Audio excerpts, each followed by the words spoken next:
Look, just because somebody knows your alias and your birthday, they think they know everything about you. They take your happiness as fakeness. Just because what would have broke them didn't break you. Now don't get it twisted. I've been through a lot. Way more than me just being in the industry and going through that whole thing. I've been robbed at gunpoint by a friend or who I thought was a friend. I've been sexually assaulted. I've gone through domestic violence. I've been almost killed 3 times by somebody I was in a relationship. Somebody who I thought that was supposed to be a protector of mine broke my jaw. Believe me, you never know what people have gone through for them to be who they are right now, or to have gone through the healing and where their happiness comes from. You know nothing. The things that I tell about myself, or the things that I share, are things that I choose to share, or things that I feel like somebody needs to hear for them in their situation, something that might help them out. But don't ever assume because you see me smiling and happy and joking that I'm being fake, because I've been through more things than half of the people that watch me. I've been through things. I've done the ugly cry while sliding down the wall in the bathroom and crying in the bottom of the tub. I've been through things. When people say, sometimes when you're about to die or whatever, and you see your life flash before your eyes, I've been through that. I've been choked until I passed out and thrown down a flight of stairs. I've been through that. And in all of these situations, and when I look back and I ask myself, well, why did I go through all of these things? It's been so much. It was thing after thing after thing after thing. And I'll be perfectly honest, I didn't start my healing journey until I was 30. So most of the things that I share, most of the things that I joke about and laugh about and post are things that happened to me prior to my healing, or things that happened to me early 20s, teenage, because I've been on my own since I was 16 now. So things that I've been going through things since then. I've been meeting people who they didn't mean me no good. And now, with all that being said, I'm not gonna sit here and act like I was always good either. I got into situations with people and I kept being done the same over and over and over. And at one point, I became those people. Because that's what I was so used to. So I became that to somebody else. So I've hurt people too. But all of this was a result of what I chose to be around, the people that I chose to be around, the things that I chose to participate in. So by no means am I blaming it on anybody else. These were choices. You are given choices, options to do certain things or not do them, to be around certain things or not be around them, to be around certain people and not be around them. I made choices, and I have to learn things the hard way. But what I can say, the things that I've been through were things that a lot of people would have never made it out of. My mindset that I have now, my happiness and my playfulness and all that, somebody else would have went through all those things and wouldn't have half of this. They wouldn't be smiling as much as I smile. They would still be thinking that because one dude ain't shit, all niggas ain't shit. One friend did them wrong, I don't want no friends. But I'm not like that. Even after all the things that I've been through, I still seek love. I still know that there is no life without love. So now I'm just particular on who I let around me. I fill out energies. When people first meet me, everybody thinks I'm stuck up. I'm not the person that comes in the room and says hi to everybody. I come in the room and I say hi to the person I came for. I sit back and I observe everybody in the room. And when I feel I know who's who, is when I open up. But I'm only opening up to the people that I feel are worthy to open up to. And I'm not mean open up like tell them my life story. I mean open up as in talk to them, period. So yeah, initially no one likes me. I'm not coming in to be friendly. At least not to the people I don't know. And that's what life has taught me, to observe people, to figure out who's who in the zoo. And that's one of my lessons. I can say that even like with relationships, I took my lessons from each of those relationships and I applied it to the next. Not to say that I blamed the next person or I put on the next person with the last person. I didn't do that. I never do that because that's not you. You're somebody else. Until you show me who you are, I'm going to treat you like nothing has ever happened because nothing has ever happened. So, I don't know. A lot of people don't know half of the things that me personally have gone through. Hell, I'm still getting my mom up to speed, and when I tell her certain things, she's very shocked. Like she's quiet, like she's taken aback. She doesn't know what to say because I never shared those things. Like with my relationships that I was in that were very physically abusive, I never called family or friends or anybody to say, hey, this is happening to me. I don't know what to do. I never shared those things because I've always believed if you're not 100% that you're going to leave right now, keep people out your shit. Don't keep dragging people in your situation if you know you're just going to go right back. You're not going to leave. That is one of the things that I try to tell anybody who tells me about certain stuff. Because automatically when you tell someone something like that, they're upset for you. They want to do something about it. They're invested now. So when you don't follow through with leaving or, standing your ground or anything like that, it hurts that person. They get pissed. They get pissed at you. Because why did you even drag me into this if you knew you weren't going anywhere? So I would never tell him. No one knows about nothing that I went through. No one knows about me getting thrown down those stairs. No one knows about me getting smothered in the back of a closet and this person playing with my airways, smothering me. No one knows about me getting choked out until I foamed at my mouth at a lake. No one knows about those things. I didn't feel the need to share those things, especially at the time. And it took me a while after to process it. It took me a while after to learn that being 16 and dating someone that's 27, that ain't right. What does a 27, almost 30-year-old want with a 16-year-old? And really, when we want to go further, that's the R. You were being R'd, but you didn't know that. And in your mind, that was, everybody dates somebody early. So everyone dates someone that's older. Not that goddamn old. But yeah, it was just a lot of things. So when you see me smiling, when you see me joking, and about that, I talk about serious stuff because I like to enlighten people about,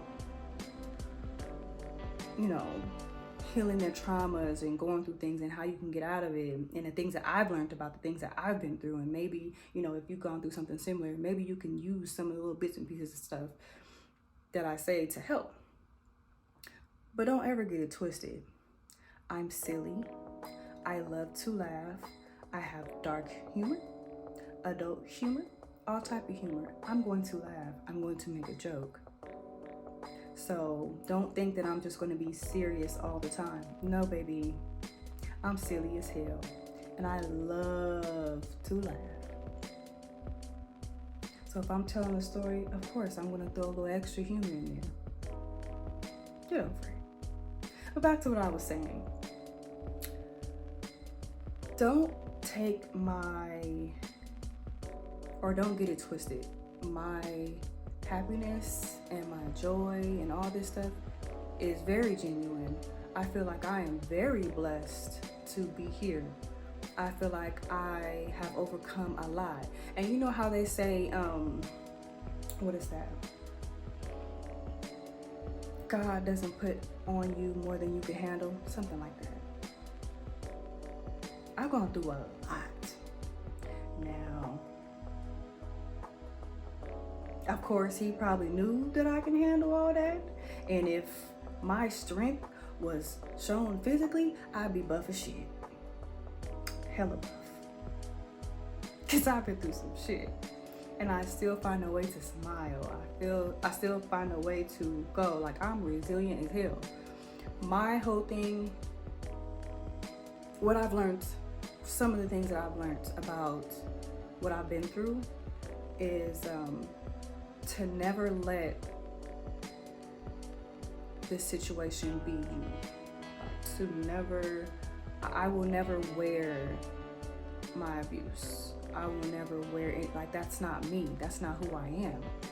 That's something I overcame. So I'm not gonna carry that with me, because that's not for me. That was something for me to go through, learn from, and move on. Now the lesson is something I'm taking with me, but I'm not taking the rest of that with me. Another thing that I've learned, one of the biggest things that I find to be very important, was for me to be honest about what I want, and to be honest about whether or not I have the mental, physical, and emotional capacity to go through the process of getting what I want. Not just focusing on the outcome of it, or what it may look like, or what I think it's gonna look like, but the steps that I'm gonna have to take, the tasks that I'm gonna have to do in order to get this thing. Do I want that? Is that something that I'm looking for? Is it realistic?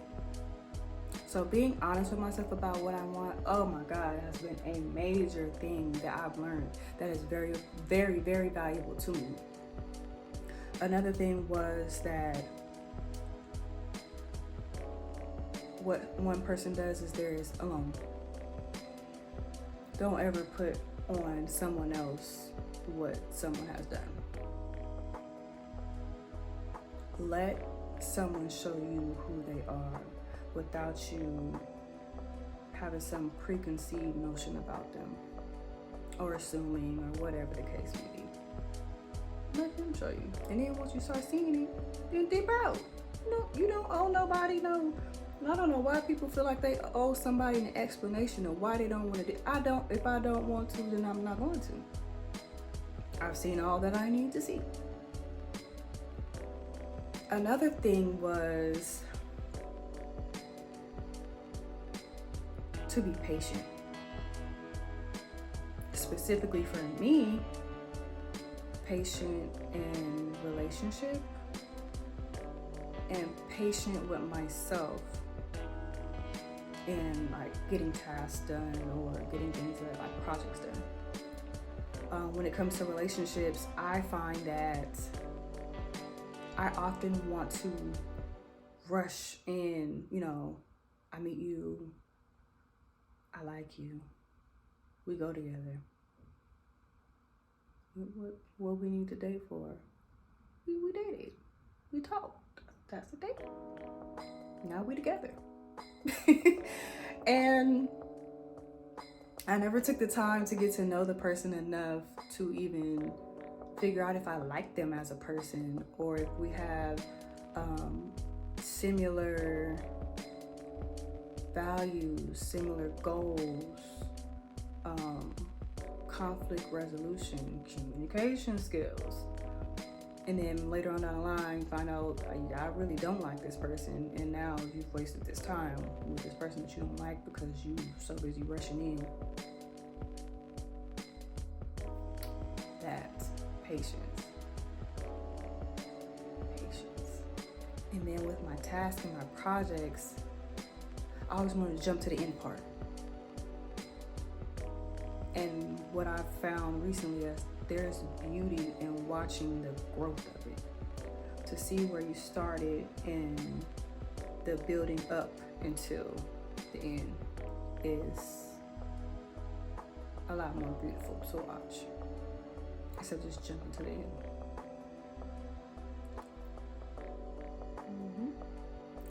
Another thing that was big for me to learn was setting a boundary and standing on it. Most of the time I would set a boundary and I would then be like, okay, well, you know, they seem like they get it. And let me just, you know, not be so strict on this boundary here anymore because I think they got it. No. Because then you let people know that you're willing to compromise on what you said. But really you don't want to compromise. So then you sit there and you be mad at yourself because you allowed someone to cross your boundary.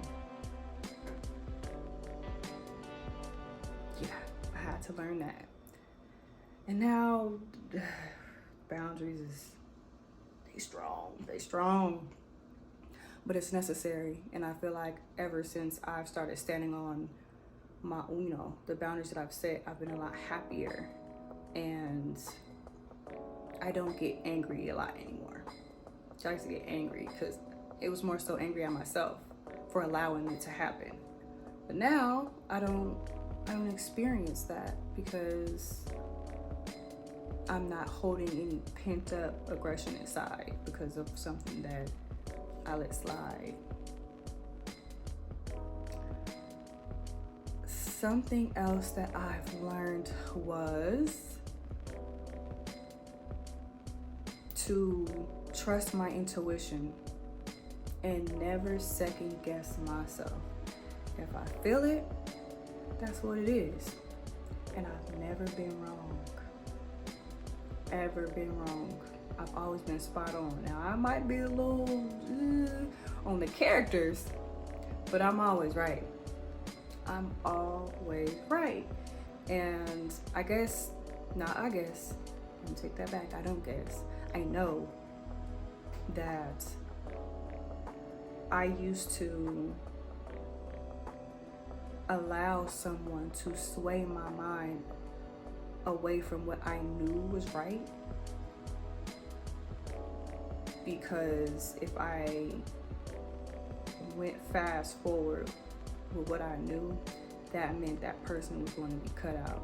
And I was so busy trying to hold on to people that I was willing to allow them to sway my mind because I wanted so bad for them to not be what I knew they were.